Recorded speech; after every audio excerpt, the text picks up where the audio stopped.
तो हेलो दोस्तों, आप सभी का फिर से स्वागत है हमारे एक और नए वीडियो में। तो इस वीडियो में मैं आपको जो है मैं अपना लैब जो है उसका सेटअप वो मैं आपको दिखाऊंगा और बताऊंगा ये छोटे छोटे सर्किट बोर्ड्स को मैं कैसे रिपेयर करता हूं और आपके लिए वीडियो शूट करता हूं। तो चलिए, ये वीडियो जो है मैं आपके लिए ही बना रहा हूं ताकि आप इसे देखकर अपना भी एक छोटा सा। तो देखिए, ये मेरा जो है ये बेसिक सेटअप आप देख सकते हैं। ये मेरा जो टूल है, ये पूरा जो लैब है मेरा रिपेयरिंग लैब है और इसे तो आप जानते ही हैं। तो जो आप ये देख रहे हैं ये जो है ये हमारा रिकॉर्डिंग स्टैंड है, ठीक है। और मैं आपको इसी की मदद से आपको वीडियो शूट करके दिखाता हूँ। मैं यहाँ पे जो है वो मोबाइल को सेटअप करके, ठीक है, और आपके लिए यहाँ पर रख कर वीडियो शूट करता हूँ। और ये जो धागा आप देख रहे हैं, ये धागा जो है वो फ़ैन के जो स्टेटर होते हैं जिन पे लीड निकालता हूँ मैं, तो इसके लिए यूज़ करता हूँ। जैसे कि मैं आपको दिखाता हूँ, तो ये जो है स्टेटर है, ये फ़ैन का, सीलिंग फ़ैन का स्टेटर है। तो इसमें जो वायर्स निकालते हैं हम, ठीक है। तो ये जो आप देख रहे हैं ये मेरे मल्टीमीटर है और बहुत पुराना मल्टीमीटर है और इससे मैं ये अभी भी चलता है और इससे मैंने बहुत सारी रिपेयरिंग करी है। तो अगर आप चाहें तो इसे ले सकते हैं और ये यूनिटी कंपनी का है, ठीक है, और बेस्ट मल्टीमीटर है। मैंने इसे बहुत दिनों से यूज किया है। और ये वाला जो लेड एसिड बैटरी है, ठीक है, ये जो लेड एसिड बैटरी आप देख रहे हैं, तो इसे मैंने अपने लैब के लिए ही लिया था। इसमें स्विच भी लगाया था ताकि जब लाइन कटे तो मैं इसे एज ए इन्वर्टर यूज़ कर सकूं। और ये बैटरी बहुत जल्दी ही डेड हो गई और इसमें 7 मंथ्स की वारंटी मिलती है, ठीक है। और रिप्लेसमेंट है इसमें, पर ये बहुत महंगी पड़ती है। पर अब मैं इसे छोड़कर दूसरा कोई बैटरी देख रहा हूँ जो कि ऑटो या फिर कार का हो, ठीक है। तो फिर इस वाले सेक्शन पे आते हैं। तो यहाँ आप देख सकते हैं ये पीएफ है, ठीक है। और यहाँ पे कुछ पोटेंशियोमीटर्स रखे हुए हैं। और जब मैं इसके नीचे करके आपको दिखाता हूँ, इस डब्बे में है ये छोटे वैल्यूज़ के कैपेसिटर्स, पोलर कैपेसिटर है ये सभी, ठीक है। और ये जो है ये बहुत कम मिलते हैं, तो मैं इन्हें कुछ सर्किट बोर्ड से निकाल लेता हूँ। जैसे कि ये 16 वोल्ट 470 यूएफ का है और इतने ज़्यादा यूएफ का कैपेसिटर जल्दी मिलता नहीं है। और इतना छोटा जो सर्किट बोर्ड है उसमें फिट करने में भी आसानी होती है, ठीक है। तो और भी मैं आपको दिखाता हूँ। तो ये जो आप ये वाला डब्बा देख रहे हैं, ये वाला डब्बा, ये डब्बा जो है इसमें एलईडीज़ के जितने भी जो एलईडी होते हैं 9 से 12 वाट के बीच में, वो सभी एलईडीज़ के ड्राइवर सर्किट्स और रिपेयरेबल एमसीपीसीबी है, ठीक है। तो देखिए ये 12 वाट वाला एमसीपीसीबी है, इसे भी मैंने रिव्यू कर रखा है। और ये जो यूनिवर्सल ड्राइवर है, तो ये भी मैंने बल्क क्वालिटी में लिया था ताकि मैं इसे रिपेयर कर सकूं एलईडीज़ को। और ये जो डब्बा इसके नीचे था, इस डब्बे में मैंने हीट सिंक ट्यूब भी रखा हुआ है, ठीक है, ताकि जहाँ ज़रूरत पड़े उस हिसाब से मैं इसका यूज़ कर सकूं। और इसका जो है ये साइज़ भी यहाँ पे मेंशन किया हुआ है, देखिए साइज़ यहाँ पे मेंशन है। तो मैंने इसे हीट सिंक ट्यूब या फिर श्रिंक ट्यूब भी आप इसे कह सकते हैं। तो इसी रॉ के इस डब्बे में जो आप देख रहे हैं, इस वाले डब्बे में मेरे पास बहुत से एलईडीज़ हैं। एलईडी कुछ 5 mm है, कुछ 2 mm है, ठीक है। और कुछ कॉप एलईडीज़ भी हैं और जो बटन एलईडी जो आप कह सकते हैं, इसमें बटन एलईडी भी अवेलेबल है हमारे पास। तो कुछ बटन एलईडीज़ भी हमारे पास अवेलेबल है। और बटन एलईडीज़ का यूज़ जो है वो हम इसलिए करते हैं, बटन एलईडीज़ का यूज़ हम इसलिए करते हैं ताकि जो यूनिवर्सल साउदी वाला जो टॉर्च आता है या फिर कुछ इस तरीके का जो टॉर्च आते हैं, रिचार्जेबल टॉर्च, इनमें जो एलईडीज़ लगे होते हैं वो ये बटन वाली एलईडी लगी होती है। और इसमें भी बहुत से वैरायटी आती है जो कि लो ब्राइटनेस और हाई ब्राइटनेस पे होती है, पर ये हाई ब्राइटनेस वाला है। इसे पता करने के लिए आप जो इसके बीच में, लेंस के बीच में जो देख रहे हैं, इसका जो पीलापन है वो ज़्यादा होगा और जो फीका होगा, जो कम पीला होगा, वो जो लाइट ब्राइटनेस के लिए होता है और ये डीप ब्राइटनेस के लिए है। तो ये इसी में रखा हुआ है। ये है LM3915N। ये चेजर IC है, यानी ऑडियो लेवल आउटपुट में जो एम्पलीफायर्स के आउटपुट में जो लेवल दिखता है ऑडियो लेवल, उसको बनाने में इसका यूज़ होता है। और मैंने भी इसे खरीद रखा है, या फिर रिप्लेसमेंट के लिए भी रख सकता हूँ, रिप्लेस भी कर सकता हूँ। मैंने सोचा है कि खुद का एक प्रोजेक्ट बनाऊँ जिसमें ऑडियो लेवल आउटपुट दिखे, तो उसके लिए मैंने, और बाकी सभी रिपेयरिंग के लिए ही है ये LEDs, ठीक है। और चलिए आगे बढ़ते हैं। तो इस रॉ के आखिर में आप देखिए, ये जो है ये हीट कंपाउंड है, ठीक है। जब भी MCP को आप रिपेयर करें या फिर नया लगाएं तो हीट कंपाउंड का यूज जरूर करें, या फिर किसी भी IC को रिप्लेस करें या फिर मॉसफेट को, तो हीट कंपाउंड जरूर यूज करें। और ये जो आप देख रहे हैं ये छोटा वाला डब्बा, इस छोटे वाले डब्बे में है पोटेंशियोमीटर्स, और ये स्लाइड स्विच है, छोटा वाला स्लाइड स्विच है, और पोटेंशियोमीटर्स और बटन है। जो 4 लेग वाला बटन आता है वो बटन है ऑन ऑफ के लिए, तो इसका भी यूज़ हो जाता है, कहीं ना कहीं ज़रूरत पड़ ही जाती है, तो इसे भी लेकर रखा है।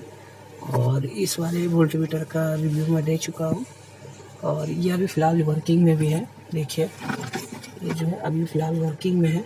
तो ये देखिए, ये जो 100 वाट वाला बल्ब है, अब वो 100 वाट और 200 वाट का बल्ब है, और इस बीच में ये लगा हुआ है, और ये ग्रीन में है और ये येलो में है, ठीक है। और रॉ के आखिर में जो आप देख रहे हैं ये सेमकॉन का एलिमेंट है, ठीक है। 25 वाट का सेमकॉन का एलिमेंट है, और मैं अकेला हूँ तो थोड़ा सा दिक्कत हो रहा है, नहीं तो 2 जन होते हैं तो एक जन वीडियो मतलब मोबाइल पकड़ कर ब्लॉग को बना सकता है, और मैं अकेले होने की वजह से नहीं बना सकता। ये 25 वाट में है, और इसे मैं रिप्लेस भी करता हूँ, ठीक है। बल्ब क्वालिटी मिलाता हूँ और रिप्लेस भी करता हूँ, और ख़ुद के लिए भी यूज़ करता हूँ। तो 25 वाट वाला आयरन है, इसे मैं बहुत कम ही यूज़ करता हूँ, क्योंकि जब से मैंने ये 60 वाट वाला आयरन का को यूज़ किया है, ठीक है, 60 वाट वाले आयरन को, तब से मैंने ये वाले सोल्डिंग आयरन्स को यूज़ करना छोड़ दिया है। तो देख लीजिए आपको क्या आपके बजट में है, ठीक है। ये 60 वाट वाला जो आयरन आप देख रहे हैं, तो ये जो आयरन है ये अच्छी क्वालिटी का है, और इसे आप दिन भर भी अगर चालू रखेंगे तो इसका एलिमेंट ख़राब नहीं होने वाला। और ये भी जो है थोड़ा व्यवस्थित नहीं है, ठीक है, वो तो मुझे भी पता है, क्योंकि लैब जो है वो मैं क्लीन करने का समय हमें नहीं मिल पाता। अगर क्लीन करने का समय मिलता तो बहुत से जगह मैं बहुत बार इसे क्लीन कर चुका हूँ, बहुत बार इधर व्यवस्थित कर चुका हूँ, पर फिर भी जब भी रिपेयरिंग करूँ फिर वही ये जो सामान है जो इस साइड के रो में और इस साइड के रो में है, वो सभी मिलकर एक जगह पे कचड़े की तरह जमा हो जाता है। तो फिर मैंने गुस्से में आकर इसे ठीक करना ही छोड़ दिया, कि आखिर रिपेयरिंग के लिए कभी ये जो टेप की ज़रूरत पड़ जाती है, तो कभी ब्लेड की ज़रूरत पड़ जाती है, कुछ ना कुछ हमें ज़रूरत पड़ती रहती है, जिसकी वजह से।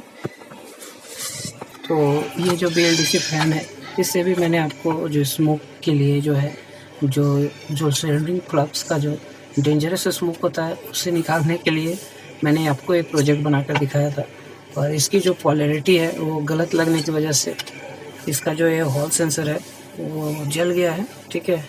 यहाँ देखिए ये हॉल सेंसर जो है वो पूरी तरीके से बर्न हो गया है। तो अब मैं इसका हॉल सेंसर रिपेयर करूँगा, ठीक है।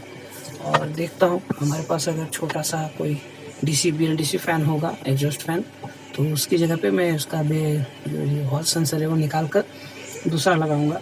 और इस वाले रो में जब आएंगे आप, ये जो पूरा लैब जो आप देख रहे हैं, ये जो सेटअप आप देख रहे हैं पूरी तरीके से, इसमें 2 ट्यूबलाइट लगे हुए हैं, ठीक है। 2 ट्यूबलाइट है, LED ट्यूबलाइट, और 2 LED बल्ब्स लगे हुए हैं, और ये एक्सटेंशन बोर्ड है सोल्डिंग आयरन्स को चलाने के लिए।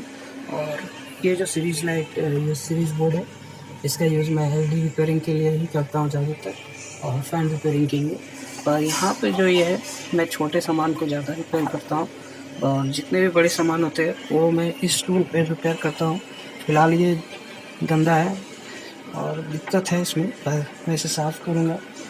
तो यहाँ जो है ये मेरे रॉ मटेरियल्स यहाँ पे रहते हैं, ठीक है।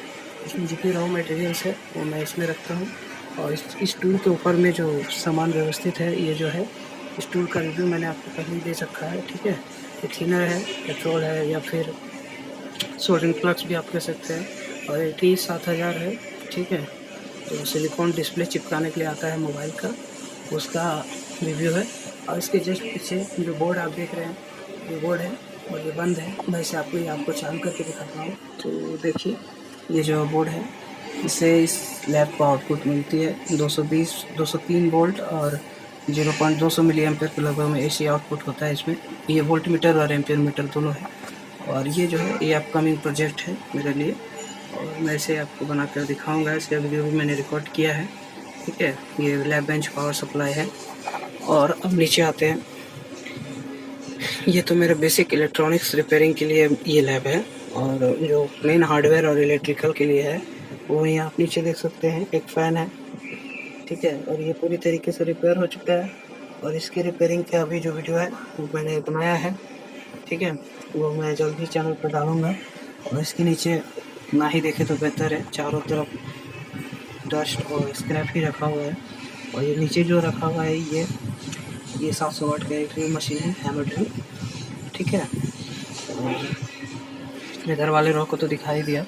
और ये जो स्क्रैप वाला डब्बा देख रहे हैं, इसमें बहुत सारे स्क्रूज और नट्स रखे हुए हैं जो मुझे बाद में काम आते हैं। तो अगर आप रिपेयरिंग के फील्ड में हैं तो स्क्रैप को भी ज़रूर कलेक्ट कीजिए। स्क्रैप बहुत ज़्यादा ज़रूरी है। तो मैं अभी आपको एक स्क्रैप का डब्बा दिखाता हूँ।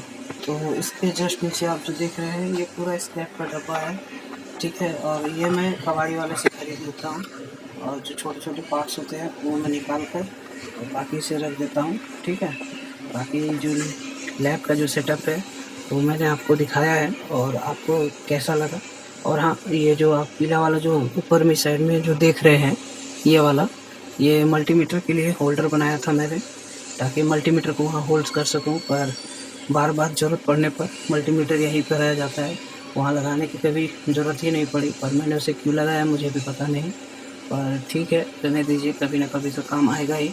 और ये वाला जो एम्पलीफायर है, ये वाला एम्पलीफायर को मैंने शॉर्ट में भी दिखाया है, ठीक है। तो इस पर रिपेयरिंग चल रही है। इसका जो पार्ट्स है वो मैंने ऑर्डर कर रखा है, ठीक है। इसके जो मॉसफेट्स हैं वो मुझे मिल नहीं रहे थे, तो मैंने ऑर्डर कर रखा है। आएंगे तो फिर मैं उसे लगा कर आपको दिखाऊंगा। तो आपको ये ब्लॉग कैसा लगा? अगर ये ब्लॉग आपको अच्छा लगे तो कमेंट में ज़रूर बताइएगा। तो ऐसे और भी छोटे छोटे ब्लॉग मैं आपके लिए बनाकर लाता रहूँगा। और ये पावर बैंक है, ठीक है, 10,000 mAh का पावर बैंक है, और इससे अच्छा बैटरी चार्ज हो जाता है मोबाइल का, 2 बार आप चार्ज कर पाओगे। और इस चाहोगे तो मैं इस पर जल्दी वीडियो बनाकर आपको दिखाऊँगा। तो चलिए, वीडियो को मैं यहीं पे समाप्त करता हूँ, और मिलते हैं किसी और दूसरे वीडियो में। तो तब तक के लिए थैंक यू, धन्यवाद।